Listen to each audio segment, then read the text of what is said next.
Well, we have a string of events coming on the heels of an updated alert. This alert was actually put out in the summer, but now there's an update to this bulletin, this National Terrorism Advisory Bulletin. Right before 9/11, they're saying that, well, the terrorist may target stadiums and sport venues now. Now, they say this in just tonight on Underground World News Live. I was talking about how there was a bomb threat at a stadium and they evacuated it. Well, since then, there have been 3 different bomb threats in the Cincinnati area. One at a mall, two at two different football games, one in Mason, the other in Coleraine.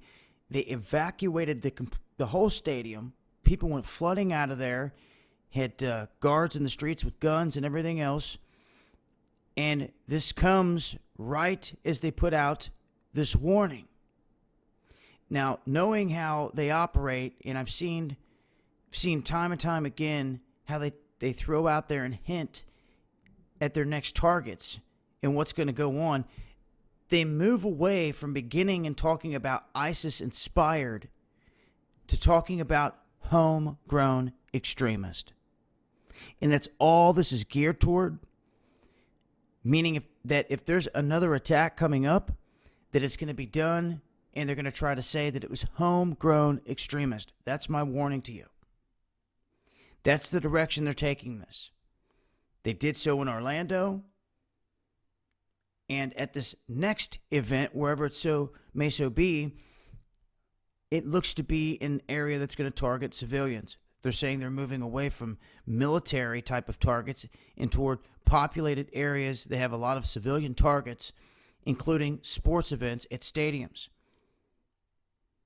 So with this warning being put out, and then in Cincinnati, all these threats and with a stadium being evacuated, this is coming right before the big games kick off, and they kept talking about it here, about the Cincinnati Bengals playing the New York Jets on September 11th in New York City. He kept echoing it, so let's hope nothing happens. But I caught something that may have been a hint. They made a quick comment that one of the callers that called in said something about the tailgating area. Now, this kind of makes sense. Because if someone was wanting to do damage to a lot of people and bypass the security of the stadium altogether, then all they have to do is find the little parking lot like they do here in Cincinnati. There's a huge lot down from the stadium that has nowhere near the security, if any, that has all kinds of people barbecuing, eating, drinking, tailgating. The perfect spot. So they mentioned that. I got to thinking about it. And after this evacuation, and it's all based on them pushing the fear. But you can't fear every single thing they're trying to ram down your throat in life. Period. You have to just be smart and use discernment. And pick up on the hints where they're at. And you have to know who's been pulling off these events in the past. That's for sure.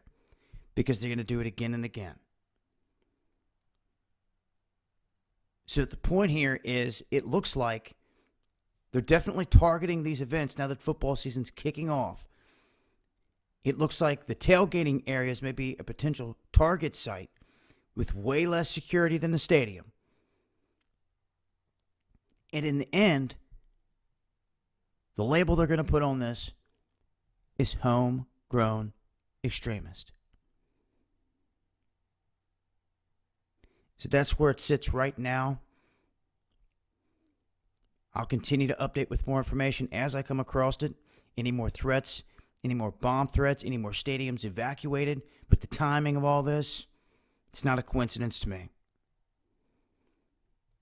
It's been Dabu 7. Eyes open.